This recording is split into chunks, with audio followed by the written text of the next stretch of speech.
Welcome to Formula One Moments in Time with Lucien Byfield, this time the Spanish Grand Prix of the past. Now, over the years, the Spanish Grand Prix has been run on numerous tracks, but for various reasons has not been a permanent fixture on the calendar. After the Le Mans disaster of 1955, the Spanish Grand Prix at the Pedralbes circuit was cancelled and not held for many years. But late into the 60s, both the Montjuic and Jarama circuits began sharing the track in alternate years. In 1975, there was a tragedy involving Rolf Stommelin's car when it crashed, killing 4 spectators. This put an end to the race being held at Montjuic, and Jarama held it until the end of '81. The Spanish Grand Prix returned to the Jerez circuit, or Jerez, in '86 and ran until 1990. Although, under the banner of the European Grand Prix, the track has been used in '94 and '97.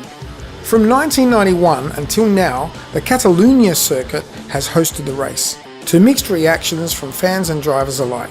Having hosted some incredibly boring and processional races at times, and also being one of the predominant testing tracks, good or bad, this circuit and country has played a massive part in Formula One history, despite, until recent times, the sport of Formula One not being that high on the list, where soccer, bike racing and rally-mad Spanish fans took a while to come to Formula One.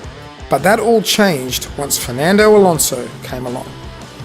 Despite some boring races at times, there have been some true classics, and 3 come to mind. Jarama, '81. The usually inconsistent, if not flamboyant, Gilles Villeneuve won a race in his Ferrari, a car at the time that was not the class of the field, and he was holding off faster cars in one of those rare races where Gilles was totally in control and looking every bit the future world champion. Jerez in '86. Senna and Mansell, on different tyre strategies, raced hard in the latter part of the race, with Senna leading on worn tyres and Mansell coming back from a big gap on fresh tyres. The thrilling finale was so close. Mansell joked of sharing the points evenly. I don't know if he was really joking. Senna did win by 0.014 of a second. Catalunya 1991. How ironic it was to feature Senna and Mansell again after all those years. Mansell had got his revenge in '87, winning at Jerez, but this was to be one of the most thrilling wheel-to-wheel battles ever seen in Formula One history. It is amazing how a few seconds of footage can make a whole race, and it stays with us for years. As for the race, it was actually a classic pretty much the whole way through. It was Mansell taking on Senna down the main straight. Unlike most drivers, Mansell was never intimidated by Senna, and it was Senna who had to yield. Only Mansell could do that. Ironically, it was Ayrton Senna complaining bitterly after the race of how dangerous Nigel Mansell was. Of course, there have been many more great races, and reasons to recall the Spanish Grand Prix of the past, and 2012 stands out as a classic for many reasons. Pastor Maldonado inherited pole after Lewis was penalised for qualifying, then running out of fuel. So, the usually erratic Pastor drove a truly immaculate race in what had been, until that day, a Williams car that was not anywhere near the class of the field. To make it even more special, Maldonado had to beat Alonso, who was in a Ferrari, and on that day it must be said that the Ferrari was better than the Williams. Though, at that time in history, Ferrari was not the class of the field either. I think Fernando took this for granted. He took too long to mount a real challenge. He possibly couldn't believe his own eyes and took it for granted, thinking, it's only Pastor and the Williams, I'll get him late in the race. The Venezuelan was to take his only Grand Prix win, but what a way to win. This was a drive and a half. In 1993, Alain Prost was said to be on cruise and collect in a superior car, but he struggled so much in qualifying to get an eventual pole. That lap was hailed by the Williams team as one of the best laps in Formula One history. Prost was not known for that, so it just proved that when he needed to, he still had the speed.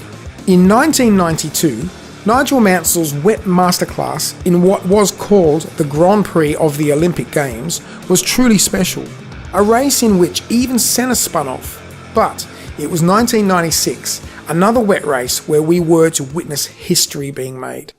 Michael Schumacher won for the first time in a Ferrari in such a terribly wet race that many of the greats at the time spun out. As always, there were rumours of foul play, with the Ferrari being down a cylinder.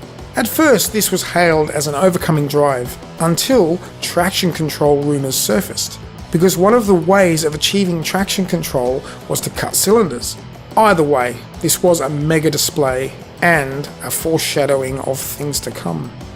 Mika Hakkinen was a god at Catalunya, and once he got a good car, he nearly won 4 years straight, but he was denied that 4th straight win on the final lap of the 2001 race. Mika broke down and had to be carried home on the side of his teammate's car.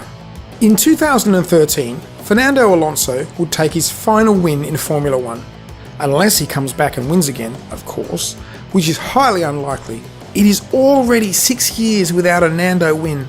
We saw more history being made in 2016, with Max Verstappen in his first drive for Red Bull Racing taking a memorable first career win, in the tradition of the greats, that being getting a win in his second season. But he was helped by the first lap tangle where Nico Rosberg and Lewis Hamilton took each other out. Oh, how nice it would be to see two Mercedes in the gravel again after the 4 1-2 finishes we have just had to suffer. Never one to shy away from some hammy bashing, I do praise the guy quite a lot. And in 2017, I was truly blown away. Sebastian Vettel was ahead. He pulled a dirty move, putting Lewis off the road. But Lewis was in one of those British bulldog moods, and he just hunted him back down.